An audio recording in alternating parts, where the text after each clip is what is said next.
Hi everyone, and welcome to my second annual How I Made X Income in the Previous Year. I'm even wearing the same shirt as the video I did last year. I hate the idea of making this video. It feels very douchey. It's very, hey, look at me. I get it. I'm kind of showing off. It's attention seeking. This may turn some people off, but I need to prove to you, I need to prove to my viewers and subscribers that I can walk the walk. Why would anyone listen to me about real estate or any financial advice if I don't have any experience making money in the stock market, if I don't manage my expenses myself, or if I don't own any real estate? You would hope that I at least own real estate and I know how to make money off of options and stocks and dividends. Last year, I made a video about how I made $400,000 in 2019 and how I wouldn't be able to replicate it in this year. Don't watch that video. It was one of my first videos. I had little confidence in myself. I didn't really have any good lighting either, but that video was actually true. I wasn't able to replicate it. In 2020, I made around $300,000 in my side gigs, my side hustles alone. I'm gonna start the list from lowest to highest, but keep in mind, this is realized cash only. Any unrealized gains I have in my properties or in my stocks are not counted. That's not money in my account. Unrealized income is not yours. It's not yours to spend. Everything I'm listing is cash that I have in my account that I can spend. I'm gonna start this list off with rental income, dividend income, option income, side job, full-time job. If anyone was wondering if this is after tax income, I wish it were. That would mean I made $600,000, paid tax, and I have $300,000 to myself. This $300,000 is before tax. If you're aware, I'm in Ontario. The top tax rate in Ontario is around 53%. So I had a big tax bill in 2019, and I'm gonna have a big tax bill for my 2020 income. I'm making this video to show you that you can reach these levels too, or even surpass it. Everything just takes time. I've been a realtor, an accountant, investing in the stock market and options trading for 10 years. So you can get to these levels, it just takes time. First on the list is rental income. I made around $6,000 in 2020 from my rental properties. If you notice, this is half of what I made last year.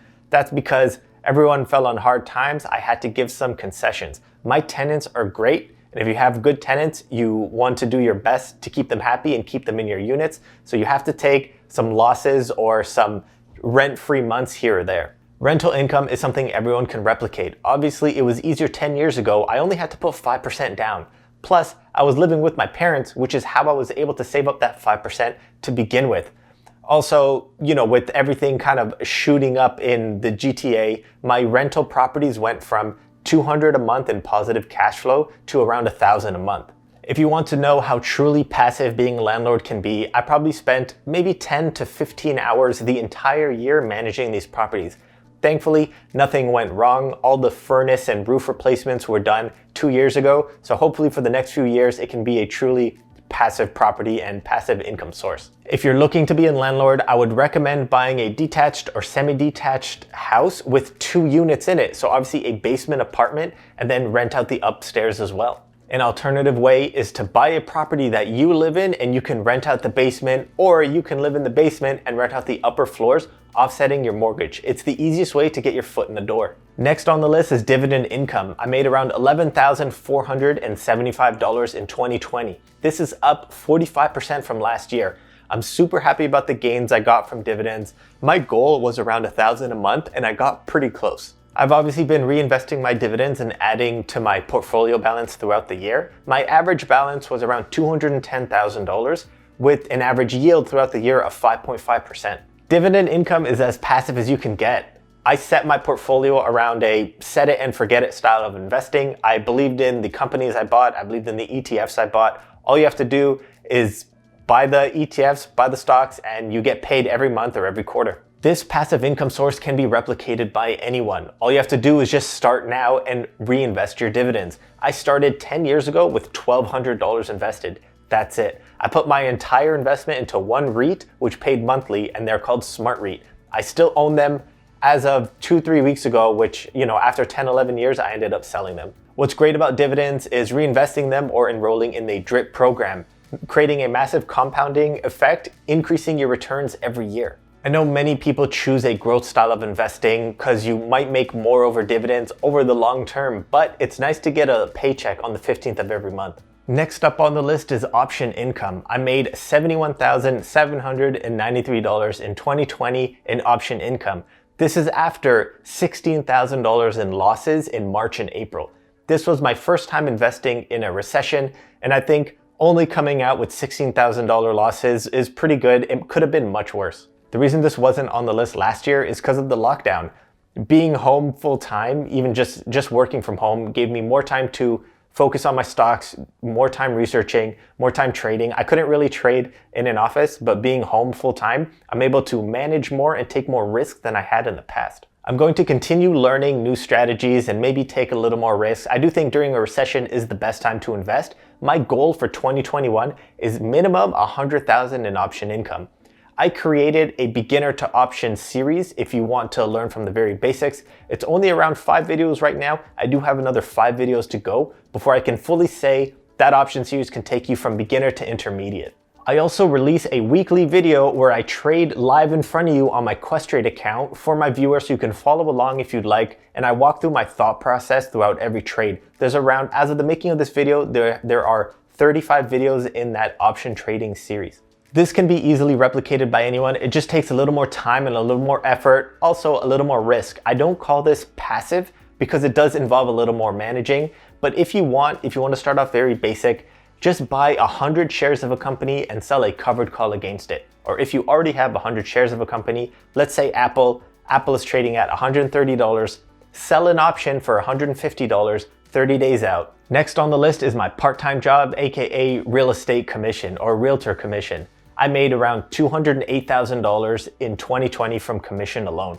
This is up 25% from last year. I've been making more money every year from my real estate part-time job, and it's just been amazing. I want to thank every viewer or subscriber who reached out to me to help them buy their first home or buy an investment property. I really wasn't expecting to get any sales from YouTube, so you guys reaching out to me has made me really happy. It's paid off already. One thing that's a little deceiving is I haven't calculated my total expenses for being a realtor yet. It cost me around $4,000 to be a realtor a year, and then earning that $208,000, I probably spent another $4,000 on that as well. So I'm leaving the $208 up as gross income, not net income. This source of income doesn't have to be realtor income, but I'm recommending anyone, if you're young, if you're in your 20s, maybe early 30s, get a second job. Try to grind while you're young so you can benefit from the fruits of your labor in the future.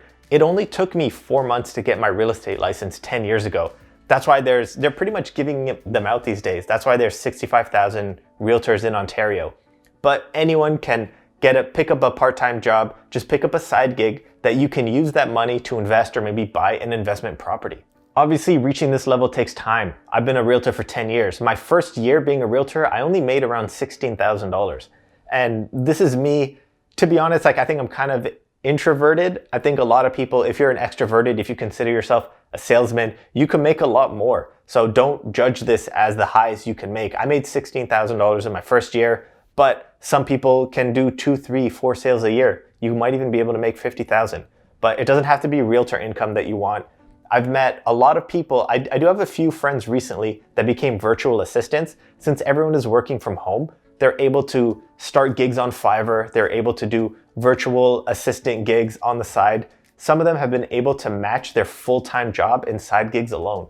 Again, I know having 2 jobs might not be for everyone, but if you're in your 20s, you have your whole life to kind of relax and enjoy the fruits of your labor. Grind while you're young before the ambition runs out. If you've been keeping track of the numbers I'm throwing out, the previous 4 sources of income made around $296,000. So if you think my full-time job being an accountant can pay me $4,000 this year, then I've made my goal of $300,000 that I quoted in the title. I won't be giving out my full-time income because I don't think it's relevant for the making of this video. Not everyone wants to be an accountant, but if you want rental income, you can get that. If you want dividend income, everyone can get that. If you want option income, side job, all those previous sources can be replicated, but if you just Google what an accountant with 10 years of experience makes, and then I probably make around that average amount. That's it for this video. It's just a quick breakdown of what I've done in the past year and how you can replicate it. Notice how none of my income was YouTube income or affiliate. I don't think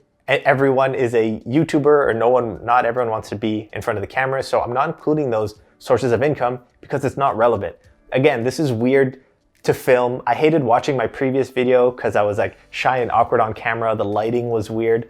everything about it, maybe don't watch it. The purpose of this video is hopefully to inspire people to grow or maybe motivate to get other sources of income. Or if you've already started and you're not seeing much benefit yet, just keep grinding. It all takes time and you'll get there eventually. Everything you see here is after 10 years of working and grinding. Everything takes effort, it all takes time. So here's to 1 year on YouTube and hopefully many more. I'm probably going to be making a video shortly on my equipment, on my setup, how much I paid to get the camera and the mic and the video editing software. I do want to go through a brief breakdown of how much I made in my first year of YouTube, which I think is coming up mid-February or maybe mid-March. I actually have to check. So here's to 1 year on YouTube and hopefully many more. Thanks, guys.